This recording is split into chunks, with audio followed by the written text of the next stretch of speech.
गावला आहे कर्नाटकमध्ये 30 एप्रिलला दिली. बाकीच्या डिक्लेअर करायच्या होत्या पण मध्ये बऱ्याच तारखे बुक झाल्यात. एखाद्या दिवशी शिवाजी पार्कात सुद्धा बैठक फायनल होणार आहे. त्याच्यामुळं कोणचे देवात दिल्लीवाल्यांसाठी हरियाणा आणि गुजरातसाठी आणि गोवा या 4 राज्यासाठी कोणच्या देवात थोडं आणखीन ठरवलं नाही आम्ही, पण ते बी लगेच ठरवणार आहे 30 तारखेच्या नंतर की तिकडं सभा कधी द्यायच्या. शिवाजी पार्क कधी असणार आहे? 30 तारखेत त्यांना काहीतरी 5 फायनल झालं होतं, तर परवा फोन होता त्यांचा की तिथं 5ला काही दुसरा कार्यक्रम आहे, काहीतरी मागं पुढं होईल ती.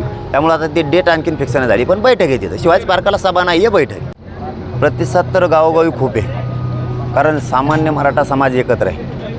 हे जे थोडंफार खाणारे आहेत राजकीय पक्षांचं नेत्याचं, यांना जातीचं नाही देणं घेणं, ते पळताना दिसत आहेत. सामान्याला नाही देणं घेणं, समाजाला सामान्य मराठ्यांना त्यांचं आरक्षण, त्यांचे लेकरं मोठे कसे होतील हे बघतात. आत्तापर्यंत नेते आणि त्यांचेच पोरं मोठे केले.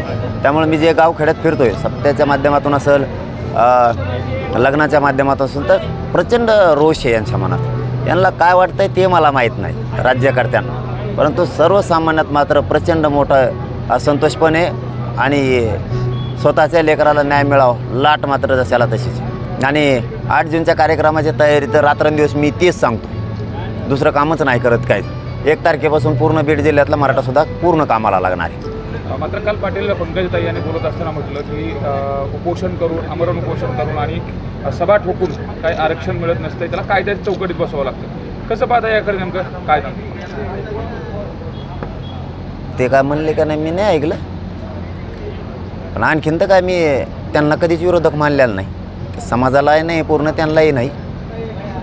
बघतो मी ऐकतो स्वतः.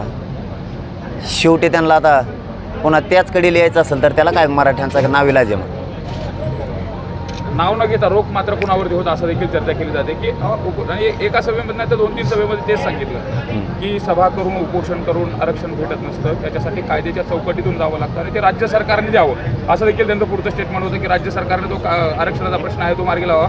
या निवडणुकीचा आणि मराठा आरक्षणाचा काही संबंध नाही, आता तो केंद्राची निवडणूक आहे आणि राज्याचा मध्ये हा विषय आहे, आरक्षणाचा विषय नाही. ते कुंकडचं आहे काय हे मराठ्याला चांगलं माहिती आहे.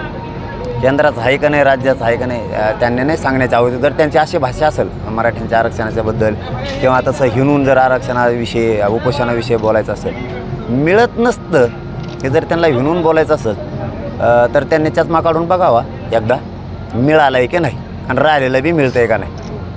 उपोषण करूनच माझ्या समाजाला मिळाले.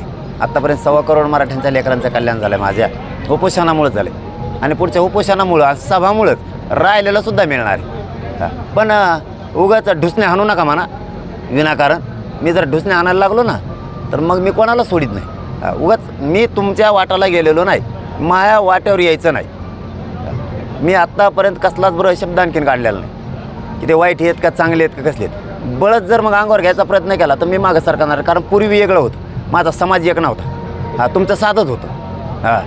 आम्हाला आमच्यावर अन्याय करायला ते करायला, माझा समाज एक आहे. आता अन्याय खपून घेत नसतो, ऐकत बी नसतं. हे सुद्धा त्यांनी ध्यानात ठेवावं.